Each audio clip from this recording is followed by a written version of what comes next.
अभिषेक जी दिल्ली से। प्रणाम गुरुदेव। जब हमें पता है कि कोई चीज़ सही नहीं है पर हम उसे सुधार नहीं पा रहे और हमें लगता है कि हमारे पास वो बल नहीं है तो प्यारी जू बचा लेंगी, ऐसे में थोड़ा स्पष्ट करके वर्णन करो आप। जैसे अगर हम सुबह जल्दी नहीं उठ पाते और हम कोशिश कर रहे हैं कि ये सब दलीलें प्रमाद की हैं, इनका कोई महत्व नहीं। ये सब बेकार की बच्चा बातें हैं कि हम उठ नहीं पाते हैं, बेकार। इस विषय में हम बिल्कुल कोई छूट नहीं देंगे और ये बिल्कुल बेकार की बात है।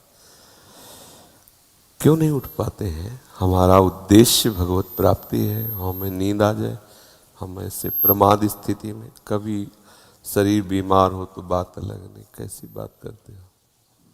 ऐसा नहीं है। अब ये तो मतलब ऐसा होगा कि मतलब जल्दी सोने की वजह से नहीं उठ पाता हूँ जब मैं। कुछ नहीं, नियमावली और उद्देश्य दो में बल होता है। हमारा उद्देश्य है भजन करके प्रियालाल को रिझाना। तो हम लोग ऐसे थोड़ी उठते थे शुरुआत में कि भाई सर्दी का समय तो रजाई ओढ़ के भजन नहीं। पहला काम घड़ी में हमारा राइट टाइम हुआ, सब हटा दिया, नीचे उतरे, वज्रासन में बैठे, जल पिया, शौच स्नान, अपनी दिनचर्या में दंड बैठक मारी, अपनी दिनचर्या में। साधु का मतलब क्या? फौज का जैसे आदमी नहीं, ऐसे भगवत पार्षद होता है कोई, ऐसे थोड़ी कि मरा मुरा लंजू पुंजू ऐसे। वो तो शरीर रोग ग्रसित हो जाते हैं, प्रारब्ध अनुसार वो बातें अलग होती हैं। सूरवीरों का कार्य है उस समय थोड़ी कई बजे थोड़ी देर और सो लें, है प्रमाद स्थिति का आदर नहीं है, तुरंत हटाए, तुरंत मुंह में ठंडा पानी मारो, आगे भजन में बढ़ो। इसके लिए ये नहीं चलेगा कि अब आप कोई जादू कर दो, कोई कृपा कर दो। इस ये प्रमाद स्थिति के लिए नहीं। हम तत्पर हैं, फिर कोई समस्या हमारी मानसिक सुलझ नहीं रही तो वो कृपा दृष्टि से सुधर जाएगी, पर तत्परता हमें लानी पड़ेगी। बच्चा इसमें, इस प्रमाद इसमें आप ही नहीं हैं, आपको लक्ष्य करके बात सब साधकों की लगभग है। कुछ ऐसे हैं जो नियम परायण हैं, नहीं तो प्रायः इसी बात में। शयन में कितना सुख मिलता है, क्या ये तमोगुणी निद्रा जनित सुख से हम ऊपर नहीं उठ पा रहे? ये कोई सुख है यार? ये कोई सुख है? मतलब यही है कि उस परमात्मा तत्व का थोड़ा भी रस नहीं मिला, इसलिए ये सुख लगता है। हम सो रहे हैं, सुख है? ये कोई सुख है? तमोगुणी निद्रा आलस्य प्रमादोत्तम, ये हमारा कोई सुख का विषय? शरीर को स्वस्थ करके भगवत मार्ग में आगे बढ़ने के लिए, अपनी दिनचर्या ठीक करने के लिए हम थोड़ा समय देते हैं, 4 घंटे 5 घंटे। फिर इसके बाद इसके साथ कड़ा बर्ताव करते हैं। इसके साथ ढीला बर्ताव करने पर भ्रष्ट हो जाएगा साधक। 4 बजे से 6 बजे के बीच में यदि नहीं उठता और ब्रह्मचर्य का दावा करता है तो केवल मजाक करता है। ये सब अनुभूत बातें हैं, कोई खिलवाड़ नहीं है। 4 बजे से 6 बजे के बीच में उसकी साधना प्रारंभ नहीं हुई और कह रहा मैं ब्रह्मचारी हूँ, तो नाटक ही बोल रहा है, वो ब्रह्मचारी नहीं है, वो केवल नाटक कर रहा है। ब्रह्म मुहूर्त में तुम सो रहे हो, तुम ब्रह्मचारी हो, तुम साधु हो, तुम साधक हो, तुम साधना कर रहे हो। काय की साधना हो रही? केवल मनोरंजन हो रहा है, बेस की पूजा हो रही, वस्तु का बोध नहीं हो रहा। इसलिए बच्चा बहुत कठिन मार्ग है।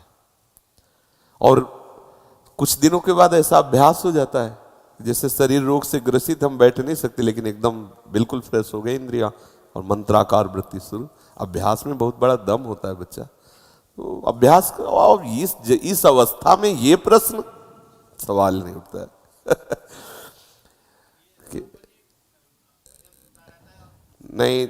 नहीं, दिनचर्या में प्रमाद स्थिति ना तो शयन के समय होनी चाहिए ना उठने के समय होनी चाहिए। अगर हमारा शयन का समय 11 बजे है तो सब बंद, मंत्राकार वृत्ति करते हुए सो गए, अपने समय से उठ गए। खिलवाड़ नहीं, बिल्कुल खिलवाड़। सर्दी गर्मी बरसात भूख प्यास काम क्रोध लोभ मोह मद मत्सर, ये सब ताल ठोके खड़े हमको परास्त करने के लिए, और हमें अकेले लड़ना है इनसे, सबसे विजय प्राप्त करके द्वंद्वातीत होना है। ऐसा थोड़ी। भीषण सर्दियों में जब मार्किन केवल लाल वस्त्र की पहनते ना, लाल कपड़ा, तो ऐसा लगता मतलब सुन्न हो गई त्वचा। जब हमें ज्यादा परेशानी आ जाती है ठंड, तो गंगा स्नान कर दें, डुबकी मार, ऐसा कर। कुछ दिनों के बाद एकदम शरीर सम में आ गया। कई वर्ष ऐसे ही रहे, कोई स्वेटर नहीं, कोई गर्म साल नहीं, कोई कंबल नहीं, ऐसे ही भीषण सर्दी भीषण गर्मी भूख प्यास सब तब भगवदाकार वृत्ति कर। ये खिलवाड़ थोड़ी कि सर्दी है तो हीटर में बैठे हैं, नहाना है तो गीजर में नहा लिया, और गर्मी है तो एसी में बैठे हैं, रात्रि में 12-1-2 बजे तक मनोरंजन चालू है, फिर सो के उठे 8 बजे तक सुबह और बोले हम साधक हो, हम साधना। तो भाई होगी कोई साधना, हमारे परिचय में तो है नहीं ऐसी कोई साधना। दिनचर्या हमारी बिल्कुल ठीक होनी चाहिए। हम ऐसा प्रमाद न करें कि नींद नहीं आ रही तो हम मनोरंजन कर रहे हैं या भाई चलो सत्संग ही सुन रहे, नहीं, बिल्कुल नहीं। लेट गए, विश्राम का समय है 11 से 3, बस हम आपको सैया में लेटे मिलेंगे, नींद आवे ना आवे उसके हम ठेकेदार नहीं। 3 बजे उठ के हम तुम्हें फिर रगड़ेंगे परमार्थ की वृत्ति पे। तुम्हें आना है तो आ जाना, नींद नहीं आना तो ये नहीं कि तुम हमें झपकी दो। ऐसा शुरुआत में सबको युद्ध करना पड़ता है। शुरुआत में जब बच्चे ही तो थे, जैसे कभी ऐसे नींद आने को तो हम चुटकी काटते थे, ऐसे कभी कभी जो है जल रखते थे, ठंडा जल ऐसे मुंह में मार लेते, कभी कभी कस के अपने, और एक जिद्दी स्वभाव, खड़े हो जाते, दीवाल का सहारा लेके एक पैर उठा लेते, दर्द होने लगे दूसरे पैर उठा। गायत्री का अनुष्ठान जो होता है ना शुरुआत में जब यज्ञोपवीत संस्कार होता है ना, तो गुरुजन गायत्री का अनुष्ठान तो बस नियम पूर्वक, तो फिर वस्तु का चमत्कार होता है। ढिलाई मत करो, कहते हो सुबह ले उठ पाएगी है।